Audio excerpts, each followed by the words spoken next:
So ఇక్కడ waterfall మెథడాలజీలో first మనకు requirements ఉంటాయి. సో ఫర్ ఎగ్జాంపుల్ ఇప్పుడు మనం ఒక అప్లికేషన్‌ని తయారు చేయాలి. ఓకే. ఒక అప్లికేషన్‌ని బిల్డ్ చేయాలి. మన అప్లికేషన్ వచ్చి ఎగ్జాంపుల్ ఇప్పుడు ప్రెజెంట్ అమెజాన్ అనుకుందాం. అమెజాన్ ఆన్‌లైన్ మార్కెటింగ్ ఉంది గదా! సో అమెజాన్ అప్లికేషన్ మనం బిల్డ్ చేయాలి. సో దీనికి కావాల్సిన రిక్వైర్మెంట్స్ ఏంటి మనకు? సో ఏమేమి డిస్పోజ్ చేయాలి మనం? అంటే నా దగ్గర మొబైల్స్ ఉన్నాయి. ఇంకా టీవీస్ ఉన్నాయి. అంటే ఎలక్ట్రానిక్స్ ఐటెమ్స్ ఉన్నాయి. అండ్ హోమ్ అప్లయెన్సెస్ ఉన్నాయి. ఓకే.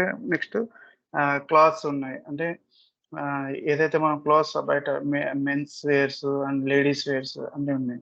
సో నా దగ్గర రిక్వైర్మెంట్ ఉంది. సో ఆ రిక్వైర్మెంట్‌ని ఏ విధంగా మనం అనలైజ్ చేస్తాం ఫస్ట్. సో దానికి కావాల్సింది ఏమేమి కావాలి? సో దాని యొక్క డిజైన్ చేస్తాం అన్నమాట. సో ఇదంతా మీకు దానికి దానికి డిజైన్ చేసిన తర్వాత ఇక్కడ ఈ డిజైన్ అంతా నేను దేంట్లో ఇంప్లిమెంట్ చేస్తాను? ఇది వచ్చి యూఐ అంటాం. ఓకే. Front end. ఈ ఫ్రంట్ ఎండ్ అంటా మనం ఆహ్, హెచ్‌టీఎంఎల్ యూజ్ చేసి చేస్తామనమాట.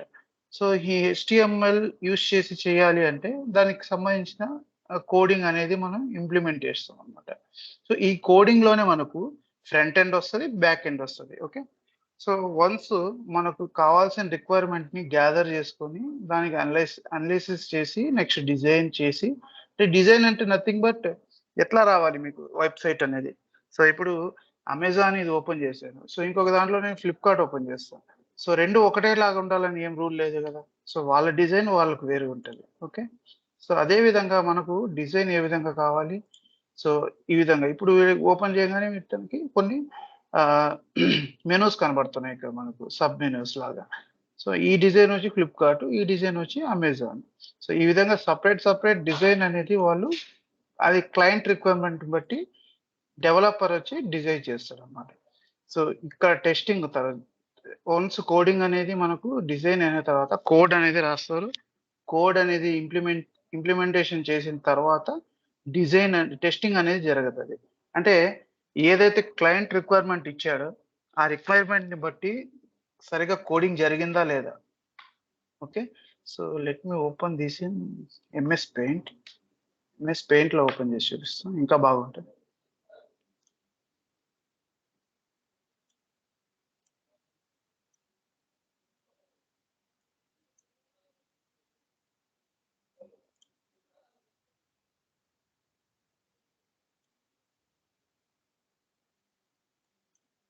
Just a minute.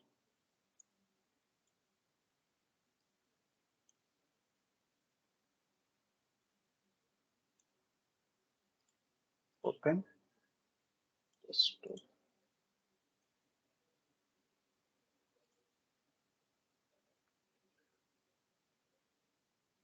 Okay. Okay. So ఇక్కడ మీకు ఫస్ట్ ఇంప్లిమెంటేషన్ ఇట్లా వస్తదనమాట. వాటర్ ఫాల్ మెథడ్ అంటే సో పైనుంచి కిందకొస్తది మొత్తం. సో ఇక్కడ కోడ్ అవుతది, టెస్టింగ్ అవుతది. వన్స్ మనకు టెస్టింగ్‌లో ఏదైనా డిఫీట్ వచ్చింది అంటే క్లయింట్ రిక్వైర్మెంట్ ఇక్కడ క్లయింట్ ఏదైతే రిక్వైర్మెంట్ చెప్పుంటాడో దాన్ని బేస్ చేసుకొని వాళ్ళు డిజైన్ చేయకపోతే సో టెస్టింగ్‌లో ఆ ఫాల్ట్ అనేది తేలిపోతదనమాట. సో ఆ టెస్టింగ్ వల్ల మనకు ఏమైనా ఫాల్ట్ వచ్చింది అంటే మళ్ళీ రివర్స్. మళ్ళీ రిక్వైర్మెంట్ గ్యాదర్ చేయాలి. మళ్ళీ దాన్ని అనలైజ్ చేయాలి, డిజైన్ చేయాలి, కోడింగ్. ఈ విధంగా వన్స్ మనకు ఎక్కడైనా ఫెయిల్ అయింది అంటే టెస్టింగ్ కోడ్ గాని ఏదైనా ఫెయిల్ అయింది అంటే మళ్ళీ స్టార్టింగ్ నుంచి రావాల్సుంటది. So there is no intermediate intermediation అనేది ఉండదన్నమాట దీనికి. అంటే ఇక్కడ డిజైన్‌లో మనకు లోటుపాటు ఉంది. ఇక్కడి నుంచే చేసుకోవాలనేది ఉండదు. సో ఒక వాటర్ ఫాల్ లాగా ఉంటదన్నమాట. పైనుంచి కిందకొస్తదే తప్ప మళ్ళీ కింద నుంచి పైకి వెళ్ళడం, రివర్స్ వెళ్ళడం అనేది ఉండదు. ఓకే. వన్స్ ఇక్కడొచ్చి ఆపరేషన్స్ అంటే ఇక్కడి నుంచి ఐటీ టీమ్ ఉంటదన్నమాట. సో వన్స్ మనకు ఇక్కడ ఇదంతా ఐటీ ఆపరేషన్స్. సో డెవాప్స్ అంటే డెవలప్‌మెంట్ ఉంటది. ప్లస్ ఆపరేషన్స్ ఉంటది. ఇక్కడ మనకు డెవలప్‌మెంట్‌లో జరిగేది ఇదంతా డెవలప్‌మెంట్‌లో జరుగుతది. ఈ స్టేజెస్ ఏదైతే ఉన్నాయో వాటర్ ఫాల్‌లో ఇదంతా డెవలప్‌మెంట్‌లో జరుగుతది. ఇదంతా మీకు ఆపరేషన్స్‌లో జరుగుతది. Okay. So most of the development పనంతా మనకు డెవలపర్స్ చేసుకుంటారు. ఇదంతా మనకు ఆపరేషన్స్ టీమ్ చేస్తది. ఐటీ ఆపరేషన్స్ అంటాం. ఆపరేషన్స్ టీమ్ చేస్తది. ఓకే. సో ఇది వాటర్ ఫాల్ మెథడ్.